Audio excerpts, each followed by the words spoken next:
ಶಿರಾನಗರದ 14ನೇ ವಾರ್ಡಿನ ಅಂಗನವಾಡಿ ಕೇಂದ್ರಕ್ಕೆ ಮೊದಲನೇ ತಾತ್ಕಾಲಿಕ ಪಟ್ಟಿಯಲ್ಲಿ 14ನೇ ವಾರ್ಡಿನ ಕಾಯಂ ನಿವಾಸಿಯಾದ ಶ್ರೀದೇವಿ ಮಂಜುಸ್ವಾಮಿ ಎಂಬ ಮಹಿಳೆಯನ್ನ ಆಯ್ಕೆ ಮಾಡಲಾಗಿತ್ತು. ಆದರೆ ಎರಡನೇ ತಾತ್ಕಾಲಿಕ ಪಟ್ಟಿಯಲ್ಲಿ 13ನೇ ವಾರ್ಡ್ನಲ್ಲಿ ವಾಸವಾಗಿರುವ ಮಹಿಳೆಯನ್ನ ಆಯ್ಕೆ ಮಾಡಿದ್ದಾರೆ. ಫಲಾನುಭವಿಗಳ ಪ್ರಾಬಲ್ಯಕ್ಕೆ ಒಳಗಾಗಿ ಸರ್ಕಾರದ ನಿಯಮಾವಳಿಗಳನ್ನು ಗಾಳಿಗೆ ತೂರಿದ್ದಾರೆ ಎಂದು ನೊಂದ ಮಹಿಳೆ ಹಾಗೂ ಸ್ಥಳೀಯರು ಆರೋಪಿಸಿದ್ದಾರೆ. ಈಗ ಆಗಿರುವ ತಪ್ಪನ್ನ ಸರಿಪಡಿಸಿಕೊಳ್ಳದಿದ್ದರೆ ಉಗ್ರ ಹೋರಾಟ ಮಾಡಲಾಗುವುದು ಎಂದು ಎಚ್ಚರಿಸಿದರು. 14ರ ಅಂಗನವಾಡಿ ಹುದ್ದೆ ಕಾರ್ಯಕರ್ತೆಗೆ ಸಂಬಂಧಪಟ್ಟಂತೆ ಮೊದಲನೇ ಆಯ್ಕೆ ಪಟ್ಟಿಯಲ್ಲಿ ನನ್ನ ಹೆಸರು ಬಂದಿತ್ತು. ಆದರೆ ಈ ಎರಡನೇ ಆಯ್ಕೆ ಪಟ್ಟಿಯಲ್ಲಿ ನನ್ನ ಹೆಸರನ್ನ ಕೈಬಿಟ್ಟು ಬೇರೆಯವ್ರಿಗೆ ಅವಕಾಶ ಕೊಟ್ಟಿದ್ದಾರೆ. ಹಾಗಾಗಿ ಸ್ಥಳೀಯರಿಗೆ ಅವಕಾಶ ಕೊಡಿ, ಕೆರೆಯಿಂದಲೇ ಅವರಿಗೆ SC ಮೂಲ ಕುಟುಂಬಗಳಿಗೆ ಅವಕಾಶ ಕೊಡಬೇಕಾಗಿ ಯಾರು ಎಲಿಜಿಬಲ್ ಇರ್ತಾರೋ ಅವ್ರಿಗೆ ಅವಕಾಶ ಕೊಡಿ. ವಾರ್ಡ್ ನಂಬರ್ 14ರಲ್ಲಿ ಕೆರೆಯಿಂದಲೇ ಒಂದು ಭಾಗದಲ್ಲಿ ಯಾರು ಎಲಿಜಿಬಲ್ ಇರ್ತಾರೋ ಅವ್ರಿಗೆ ಅವಕಾಶ ಕೊಡಿ ಅಂತ. ಇದು ಮೊದಲ ಪಟ್ಟಿ, ತಾತ್ಕಾಲಿಕ ಪಟ್ಟಿ. ಮೊದಲನೇ ಪಟ್ಟಿಯಲ್ಲಿ ಶಿರಾ ಸ್ಥಳೀಯ 14ರ ಕೆರೆಯಿಂದಲಟ್ಟಿ ಸ್ಥಳೀಯರನ್ನೇ ಆಯ್ಕೆ ಮಾಡಿದರು. ಎರಡನೇ ಆಯ್ಕೆ ಪಟ್ಟಿಯಲ್ಲಿ ಬದಲಾವಣೆಯಾಗಿ 13ರ ನಿವಾಸಿ 13ರ ಕಾಯಂ ನಿವಾಸಿ ತಾತ್ಕಾಲಿಕ ಪಟ್ಟಿಯಲ್ಲಿ ಕಾವ್ಯ ಸುನಿಲ್ ಅವರನ್ನು ಆಯ್ಕೆ ಮಾಡಿದ್ದಾರೆ. ಪ್ರಥಮವರೆಗೆ ಆಯ್ಕೆ ಮಾಡಿದ್ದು ಶ್ರೀದೇವಿ ಮಂಜುಸ್ವಾಮಿ ಅವರು ಸ್ಥಳೀಯರು, ಮೂಲ ಕೆರೆಯಿಂದಲಟ್ಟಿನವರೇ.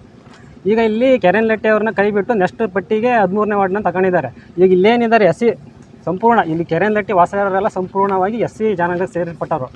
ಈಗ ಆಯ್ಕೆ ಆಗಿರೋವಂಥ ಕುಟುಂಬ ಬಲಿಜಿಗ ಅಥವಾ ಕಾಡುಗೊಲ್ಲ ಅಂತ ಕರೆಯಲ್ಪಡ್ತಾರೆ ಅವರು.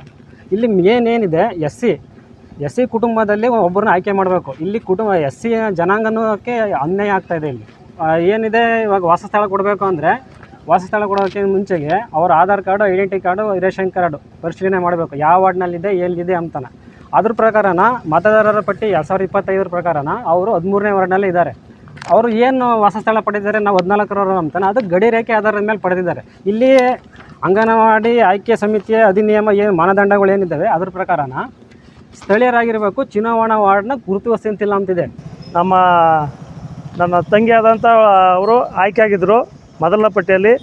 ನಂತರ ಅದನ್ನು ಕೈ ಬಿಟ್ಟು ಎರಡನೇ ಪಟ್ಟಿಯಲ್ಲಿ ಬೇರೆ 13ನೇ ವಾರ್ಡಿನ ದಾಸರಟ್ಟಿಯ ವಾಸಿಗಳನ್ನು ಅವರು ಆಯ್ಕೆ ಮಾಡಿದ್ದಾರೆ. ಅದರಿಂದ ನಾವು ಇವರಲ್ಲಿ ಕೇಳ್ಕೊಳ್ಳೋದಿಷ್ಟೇ, ದಯಮಾಡಿ 14ನೇ ವಾರ್ಡಿನ ಕೆರೆಯಿಂದಲಟ್ಟಿ ವಾಸಿಗಳಾದ ಯಾರಾದರೂ ಆಗಲಿ ಎಲಿಜಿಬಲ್ ಇರುವಂಥವ್ರನ್ನ ಆಯ್ಕೆ ಮಾಡಬೇಕು. ಅದಾಗಿ ಬೇರೆಯವ್ರನ್ನೇನಾದ್ರು ಆಯ್ಕೆ ಮಾಡಿದ್ದಲ್ಲಿ ನಾವು ಉಗ್ರ ಹೋರಾಟವನ್ನು ಹಮ್ಮಿಕೊಳ್ಳಲಾಗುವುದು. ನಮಸ್ಕಾರ, ನಮ್ಮ ಹೆಸರು ಮಂಜುನಾಥ್ ಅಂತ ಹೇಳಿ. ಈಗ ಸುಮಾರು ಒಂದು 8-10 ವರ್ಷದಿಂದನೂ ನಮ್ಮ ಕೋಟೆ ಕೆರೆಯಿಂದಲಟ್ಟಿ 14ನೇ ವಾರ್ಡಲ್ಲಿ ಏನಿದೆ ಶಿಶುವಾರದ್ದು ತುಂಬ ಸಮಸ್ಯೆಗಳಿದ್ದಾವೆ. ಅದೇನೆಂದರೆ 10 ವರ್ಷ ಆಗೈತೆ, ಇವತ್ತಿನವರೆಗೂ ಅಲ್ಲಿ ಯಾವುದೇ ಕಾರಣಕ್ಕೂ ಶಿಶುವಾರಕ್ಕೆ ಒಬ್ಬರನ್ನ ಟೀಚರ್ ಆಗಿ ನೇಮಕ ಮಾಡಿಲ್ಲ. ಸುಮಾರು ವರ್ಷಗಳಿಂದನೂ ಬರೀ ಇದೇ ಕಥೆಗಳನ್ನೇ ಮಾಡ್ಕೊಂಬಂದವ್ರೆ. ಯಾರಾದರೂ ಒಬ್ಬರು ಸೆಲೆಕ್ಷನ್ ಆಗೋದು ಬರೋದು, ಅವ್ರಿಗೇನಾದರೂ ಕೊಕ್ಕೆ ಇಕ್ಕೋದು ತೆಗೆದಾಕೋದು, ಬರೀ ಇಂಥವು ಮಾಡ್ಕೊಂಡು ಬಂದು ಇವತ್ತಿನವರೆಗೂ ಶಿಶುವಾರ ಖಾಲಿ ಬಿದ್ದೈತೆ. ಮೇಜರ್ ಪಾಯಿಂಟ್ ಇದು. ಈಗ ಮೊನ್ನೆ ಹಾಕಿದಂಥ ಪಟ್ಟಿಯಲ್ಲಿ ಎಲ್ಲ ರೀತಿಯೂ ಕರೆಕ್ಟಾಗಿ ಸೆಲೆಕ್ಷನ್ ಆಗಿ ಎಲ್ಲ ರೀತಿ 100% ಎಲಿಜಿಬಲ್ ಇದ್ದಿತ್ತು ನಮ್ಮ ಶ್ರೀದೇವಿ ಅವ್ರಿಗೆ ಎಲ್ಲ ರೀತಿ ಕರೆಕ್ಟಾಗಿದ್ದು ಎಲಿಜಿಬಲ್ ಆಗಿದ್ದು ಸಮೇತ ಮತ್ತೆ ಅದರಲ್ಲಿ ಬೇರೆ ವಾರ್ಡ್ನವರು ಈ ಥರ ಬಂದುಬಿಟ್ಟು ಮತ್ತೆ ಅದಕ್ಕೆ ತಕರಾರನ್ನು ಹಾಕಿ, ಅದಕ್ಕೆ ಸಂಬಂಧ ಇಲ್ಲದೇ ಇದ್ರೂ ಸಮೇತ ಬಂದು ಅಲ್ಲಿಗೆ ತಕರಾರು ಹಾಕ್ಬಿಟ್ಟು ಇವ್ರನ್ನ ಪಾಪ ಹುದ್ದೆಯಿಂದ ತೆಗೆದಾಕಂತ ಒಂದು ಕೆಲಸ ಮಾಡೋರೆ.